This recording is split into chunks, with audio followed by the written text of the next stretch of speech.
Cruise missile से विश्व युद्ध, पुतिन के तेवरों से कांपे ट्रंप।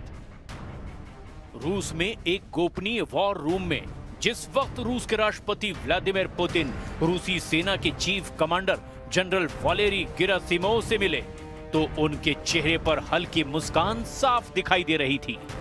पुतिन के जंगी तेवरों पर छाई जीत की खुशी में जैसे ही जनरल वालेरी गेरासिमोव ने पुतिन को बताया कि रूसी सेना ने परमाणु इंजन से चलने वाली दुनिया की सबसे घातक मिसाइलों में से एक बुरेवेस्टनिक क्रूज मिसाइल का शानदार परीक्षण कर लिया है, तो उसके बाद पुतिन का हौसला कई गुना बढ़ गया। जबकि दूसरी तरफ अमेरिकी राष्ट्रपति ट्रंप, यूक्रेन के राष्ट्रपति ज़ेलेंस्की और नेटो के चीफ मार्क रूटे के चेहरे पर हवाइयां उड़ने लगी। रूस ने परमाणु ऊर्जा से चलने वाली बुरेवेस्टनिक क्रूज मिसाइल को दाग कर दो टूक धमकी दे दी है कि अमेरिका और नेटो की जिद के चक्कर में तीसरा विश्व युद्ध हुआ तो रूसी सेना परमाणु इंजन वाली बुरेवेस्टनिक क्रूज मिसाइल से अमेरिका तक विनाश मचा देगी। हम आपको दिखाने जा रहे हैं कि पुतिन ने नए परमाणु ब्रह्मास्त्र बुरेवेस्टनिक की वो सच्चाई जो यूक्रेन से लेकर यूरोप तक एक भी दुश्मन को जिंदा नहीं छोड़ेगी। हम आपको दिखाने जा रहे हैं कि 4 साल से यूक्रेन की मदद करने वाले 41 देश कैसे रूसी सेना के सामने पस्त पड़ते जा रहे हैं। हम आपको ये भी दिखाने जा रहे हैं कि क्योंकि यूक्रेन के अंदर से आवाज उठने लगी है कि यूक्रेनी सेना के चीफ जनरल ओलेक्जेंड्र सिरस्की रूस पर जीत के झूठे दावे कर रहे हैं। हम शुरुआत करते हैं ट्रंप के उस खौफ से जिसे पुतिन ने दुनिया को 21 अक्टूबर को दिखाया, यानी रूस की पहली परमाणु ऊर्जा से चलने वाली बुरेवेस्टनिक क्रूज मिसाइल। 15 घंटे उड़ान, 14,000 किलोमीटर की दूरी, पुतिन ने उड़ाया परमाणु परिंदा।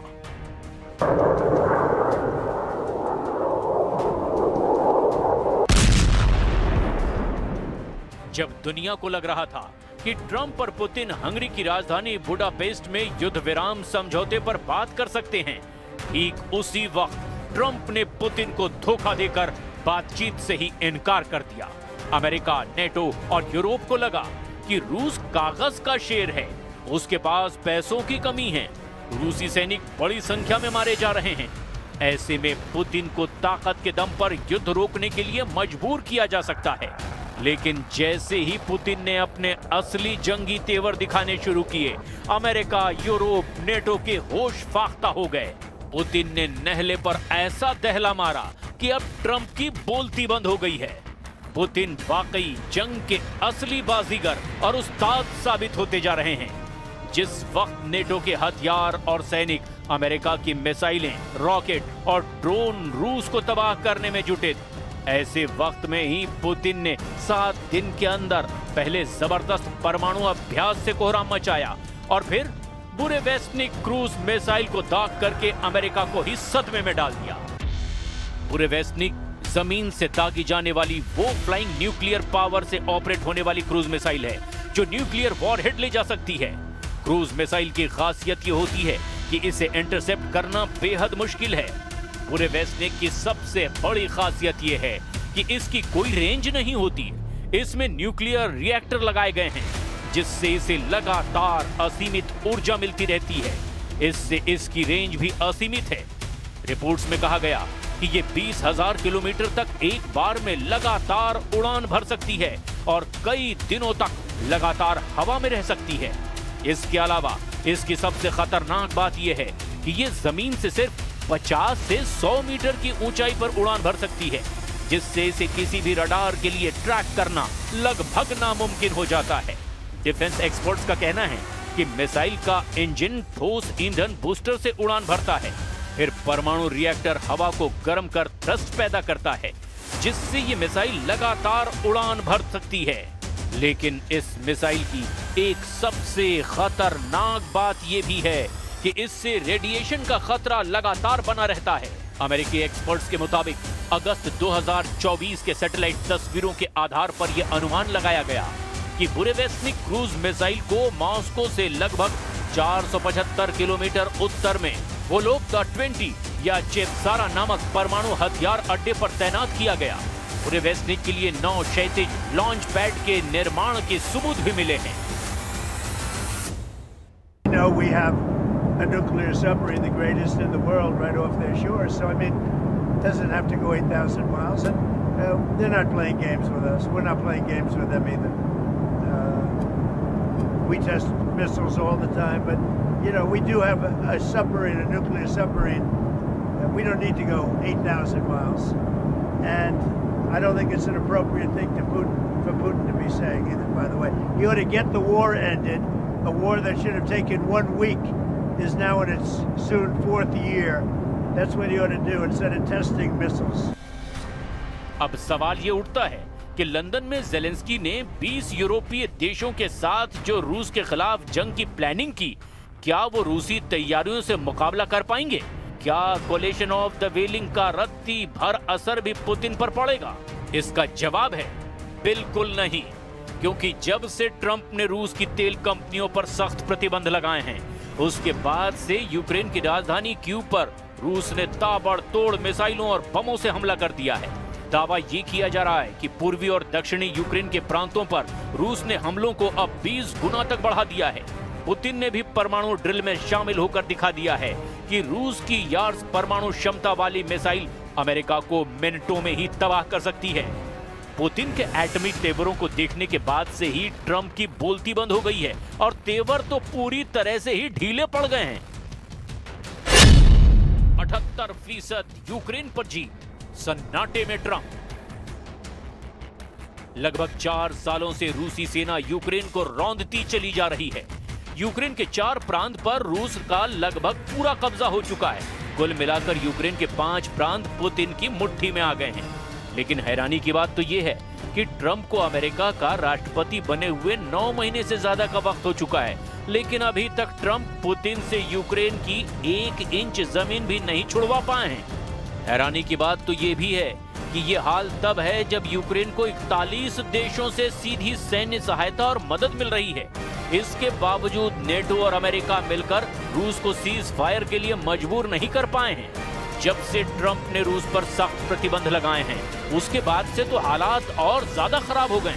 पुतिन ने परमाणु धमकी और ट्रंप को सीधे चैलेंज जब से दिया है, उसके बाद से ट्रंप भी बयान देने लगे हैं कि रूस से यूक्रेन की जमीन को वापस लेना अब लगभग नामुमकिन है। ट्रंप ने नया प्रस्ताव दिया कि जहां अभी लड़ाई चल रही है, बस वहीं रुक जाए।